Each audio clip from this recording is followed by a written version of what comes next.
It's pillar 5 of the 10 minutes a day challenge. I want you to right now give yourself a little pat on the back because you made it. You committed to this in the beginning. Remember, what you commit to builds momentum in your life. When you honor those small commitments, you start to build momentum. People who set big, massive goals and then fall short because they only got 10% of those goals, that doesn't build momentum in your life. So you committed to this challenge. So give yourself that pat on the back. I'm being serious. There's science behind this. So it's day 5. It's pillar 5 of the fat loss code. Remember, food, optimal hydration, reduce stress, sleep, and exercise. Tonight, we're going to wrap it up with a nice little bow of how all of these things tie in together. That's the beauty of this, all right? Remember, information minus implementation equals nothing. But information plus implementation equals transformation. So commit to yourself, commit to this group, because accountability produces results that you're going to implement tonight, what I tell you to do. Remember, it's not about the big, massive steps. It's about the small, consistent ones. Because remember, this is a 3-step process. Number 1, plan, craft the vision.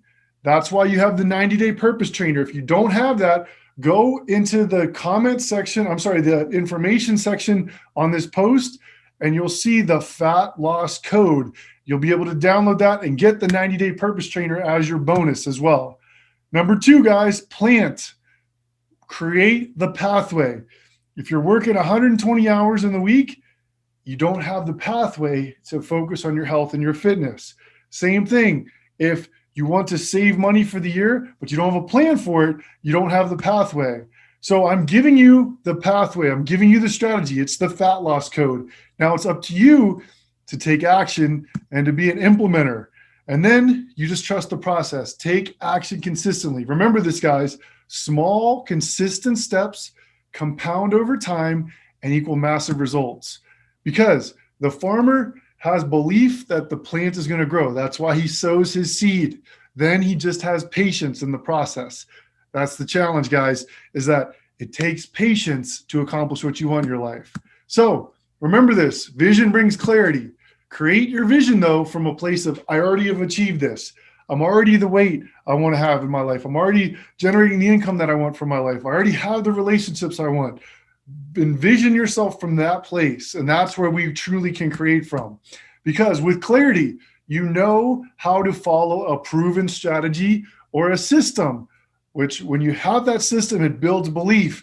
And remember, belief is the beginning of all action. So systems free you from decision fatigue. We've talked about this every night. You only have, on average, 35,000 decisions to make in one day. This is why having a coach and a mentor is so key, because that coach or mentor will give you that system and you can just focus on action and then figure out what's holding you back from taking that action. And we'll talk about that more tonight, because remember, belief is the mother or the father of all action. It leads to action, because without belief, no action will be taken. The cool part is once you start taking that consistent action, it will build habits, and habits are the products of result, or habits lead to results, because we're all a product of our habits. It just might not be what we're wanting right now. Because remember, habits produce result, and we are always getting a result. It just might not be what you want. But that's the power, guys. It's because you're aware of it now. And awareness is the beginning of all change. Because here's the thing. The thief of this process is old programming, and he's coming along to rob you of your results. But sometimes you have to go back to heal the child, and the adult will appear. Heal that little boy, heal that little girl, and the man or the woman can come into true reality of what you're meant to do. Because it's all about the winning cycle, guys. Remember, awareness is the beginning of change. The desire to change is what gets you on this journey. But guess what? You've checked that off already. You're here. So that means you have the awareness and the desire. It's now about finding the right strategy, creating that belief, and then taking action consistently. You have the knowledge, guys. I've given you this over the past 4 days. We're going to wrap it up, put a nice little bow on it tonight. So that's another check mark for you. And then you have the strategy. I've given it to you. It's the fat loss code. It's just up to you now to follow it. and then figure out what's holding you back if it is that old programming as well. Because action is up to you. I can give you all the tools, but it's up to you to do the push-ups.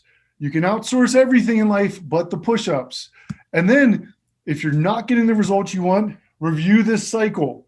Review, am I aware? Okay, I'm aware. I have the knowledge. Okay, maybe I don't have the strategy. That's where we go find that strategy. And the best way to do that is to find someone with the results that you want and follow them.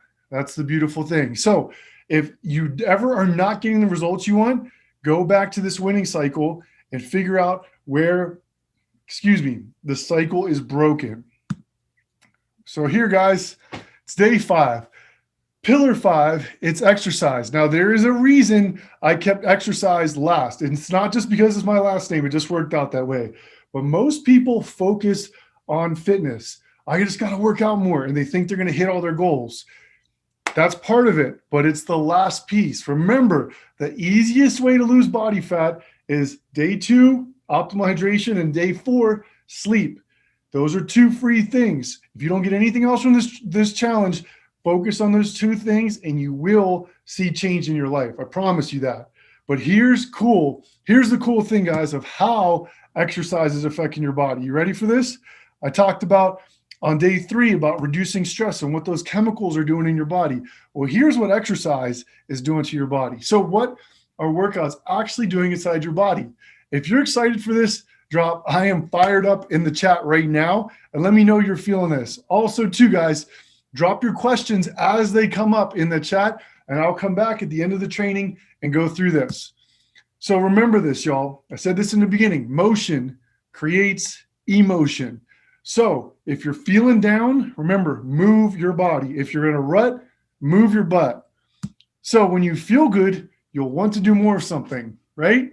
If it sucks, we're not going to do it. So therefore, what we're going to tap into, guys, is the endorphins. We'll talk about that in a second, that are in your brain, because we will always find a way to relieve pain. We're really good as humans about finding the path of least resistance. So we're always going to find the easiest way. The challenge with that, though, that's sometimes not getting us what we want. So the way we change this is to tap into what has been given to us. Your feelings, your emotions are great guides, but they're horrible masters. Guess what? There's some days you're not going to feel like answering emails if you're owning a business or doing your taxes or going to the gym or whatever it is. But that doesn't mean that we're going to live by that. Remember this. If you're feeling a certain way, for example, negative energy, if someone's around you and they're bringing your energy down, that's something to pay attention to. But if you just don't feel like going to the gym or you don't feel like getting your workout in, that's not a great master.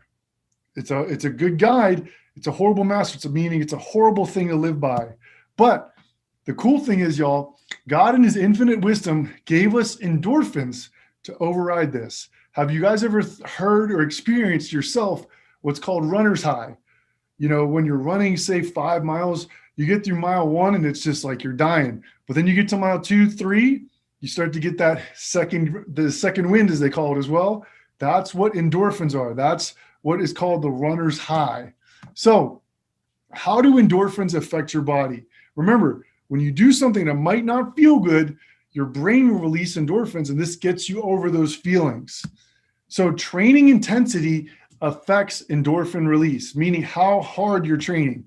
They've been proven that moderate intensity aerobic activity is corresponded with endorphin release.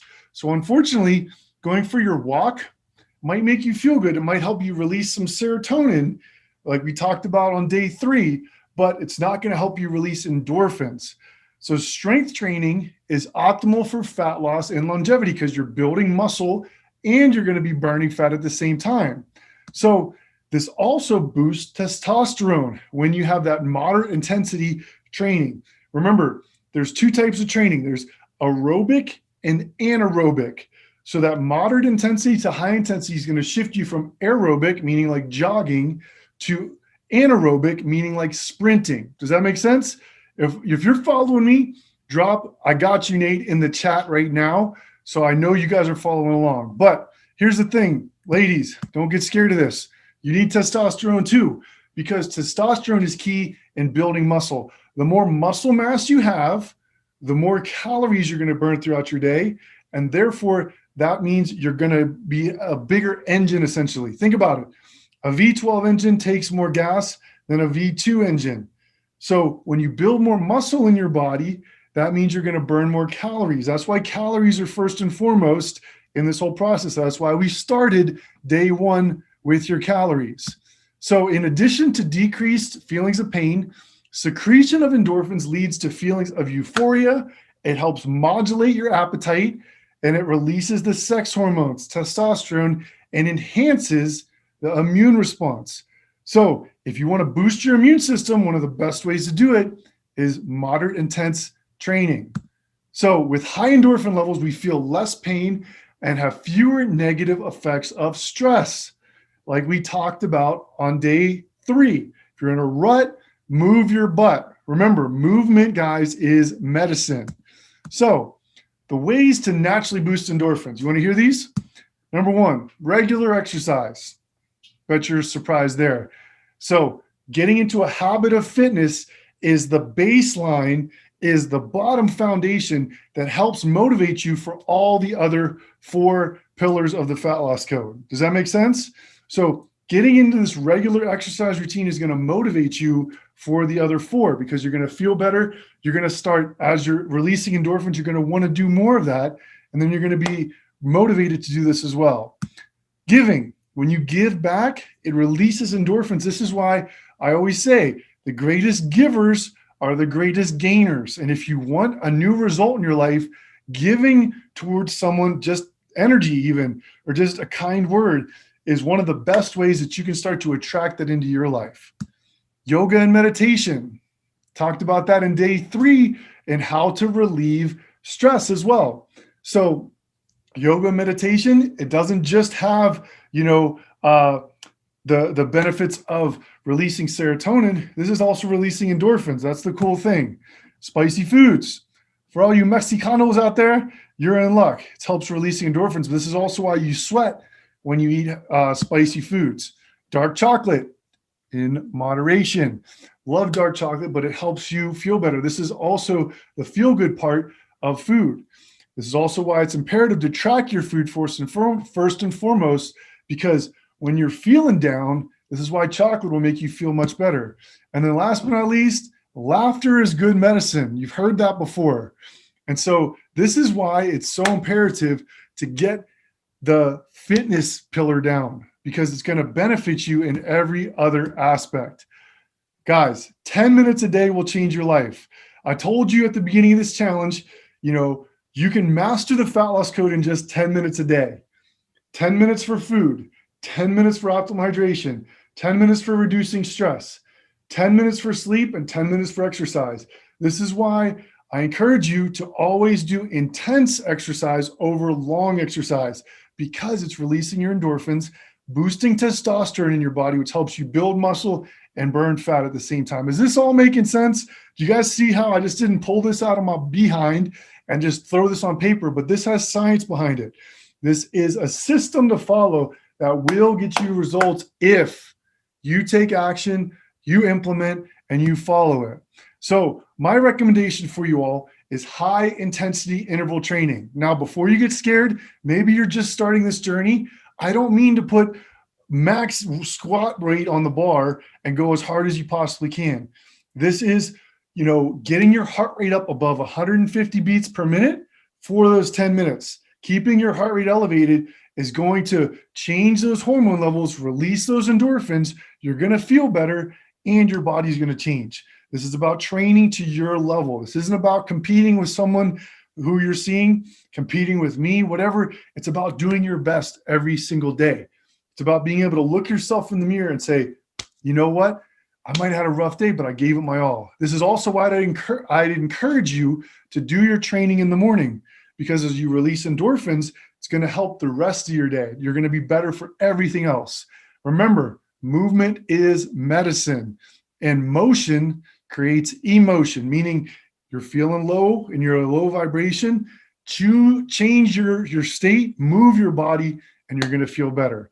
This is why I also start the training off with music, because the best way to change your state is movement, music, and breathing. And we went over the sigh breathing on day 3 as well. So HIIT training is short bursts of moderate intensity exercises. One of the best ways to do this is what is called Tabata training. No, I didn't make this up. This was a Japanese scientist. His name was Tabata, T-A-B-A-T-A. And what that essentially means is a 2-to-1 work to rest ratio. So if you work for 60 seconds, you rest for 30, and do that 5 times. Guess what? That's right about 10 minutes right there. You always have 10 minutes in your day. That is 0.02% of your day. You have no excuse to not move your body for just 10 minutes. Sometimes you're going to be feeling sore, and movement is just about getting out there. Here's the thing. I only encourage you to do 4 to 6 workouts a week. You don't have to be working out 7 days a week. It's 10 minutes, 4 to 6 times a week. So that's a total of 40 to 60 minutes in your entire week. And if you do this in the morning, you're going to feel so much better. So I hope this is all making sense to you guys. This is the high level of how to change your life in just 10 minutes a day. When you prep your food, you're going to have, 2 minutes that you spend on that. So that means you could work out for 18 minutes, or maybe spend a little more time in meditation. You don't have to do these 5 pillars all in once. You can spread these out throughout your day. These can be your breaks throughout the day. So that means you took a 10-minute break 5 times, which is amazing. So are you guys ready for your call to implementation? If you're ready, say yes, Nate, in the chat right now. Because here's the thing. I want you guys to plan your workouts out for the week. Right now, go into your calendar and say, I'm going to work out Monday, Tuesday, Thursday, and Friday. Now, here's the thing. If you're currently not working out at all, my encouragement to you is just say, I'm going to do 2 workouts. Because what happens is, guys, is we set the bar too high sometimes. Remember, we can have everything we want in life. We just can't have it all right now. So if you set the bar too high, that leads to frustration if you fall short of that. So set a goal that you know you can commit to. So if you're at 0 workouts, give yourself 2 this week. If you're at 3 workouts, say, I want to work out 4. Because as you start to build that momentum, then we can increase our goals. This is what's called a set point. If you have a certain place you're at in your life, if you expand too quick, your unconscious freaks out and you go back to where you are. So I want you guys to do that. The second piece of this, guys, is to book a strategy game plan call with me. Now, what this is we're going to dive 60 minutes. I'm going to spend an hour or more with you, as long as you need to figure out maybe what's holding you back. Now,